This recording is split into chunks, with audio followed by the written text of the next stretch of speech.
Dialysis കഴിഞ്ഞു. ജീവിതത്തെ ഞാൻ സ്നേഹിച്ചു.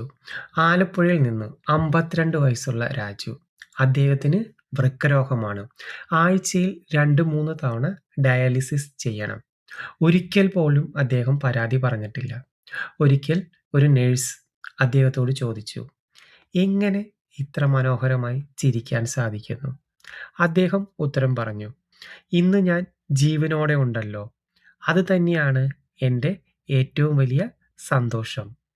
ഇന്ന് ആ ഡയാലിസിസ് യൂണിറ്റിലേക്ക് വരുന്ന പുതിയ രോഗികൾക്ക് ആശ്വാസമായ വാക്കുകൾ പറയുന്ന ഒരാളാണ് രാജു.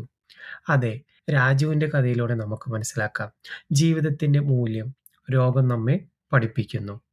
ഓരോ പ്രയാസകരമായ പ്രശ്നങ്ങളിലൂടെ നമ്മൾ കടന്നു പോകുമ്പോഴും നമുക്ക് ഓരോ നിമിഷവും ജീവിതം ആശ്വസിക്കാൻ അല്ലെങ്കിൽ ആസ്വദിക്കാനും കഴിയണം.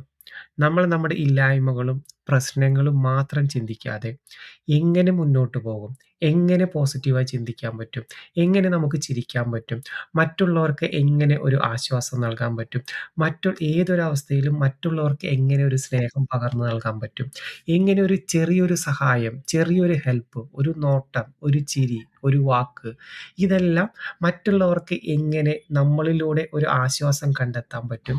ഇതായിരിക്കണം നമ്മുടെ ചിന്ത. ഒരിക്കലും നമ്മുടെ തളർച്ചകളും നമ്മുടെ രോഗങ്ങളും മാത്രം ചിന്തിക്കാതെ മറ്റുള്ളവരെ കൂടി ചിന്തിച്ച് നമ്മൾ ഏറ്റവും കൂടുതൽ മറ്റുള്ളവർക്ക് ഒരു നല്ല മാതൃകയാവാൻ ചിന്തിക്കണം. രാജുവിനെ പോലെ.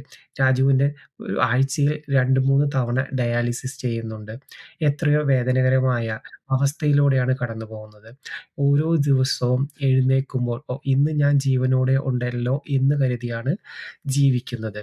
എഴുന്നേൽക്കുമ്പോൾ ഒരു ദിവസം കൂടി എനിക്ക് ജീവൻ നൽകിക്കൊണ്ട് ദൈവം എനിക്ക് ജീവിതം നൽകിയിട്ടുണ്ട്. ഒരു ദിവസം കൂടി എനിക്ക് ജീവിക്കാം. അങ്ങനെയുള്ള ഒരു അവസ്ഥയിലൂടെ കടന്നു പോകുന്ന രാജുവാണ് നമ്മളെ സന്തോഷിപ്പിക്കുന്നത്. അപ്പം മറ്റുള്ളവർക്ക് നമ്മളിലൂടെ കിട്ടാവുന്ന സന്തോഷം ഒരു ചെറുപുഞ്ചിരിയിലൂടെയെങ്കിലും നമ്മുടെ വേദനകൾ മാറ്റിവെച്ച് അതിൽ നിന്ന് എങ്ങനെ നമുക്ക് ആശ്വാസം നൽകാമെന്ന് എപ്പോഴും നമ്മൾ ശ്രദ്ധിക്കുക. രോഗം ജീവിതത്തിൻ്റെ മൂല്യം നമ്മെ പഠിപ്പിക്കുന്നുവെന്നാണ് നമുക്ക് ഈ കഥയിലൂടെ നമ്മൾ മനസ്സിലാക്കേണ്ടത്.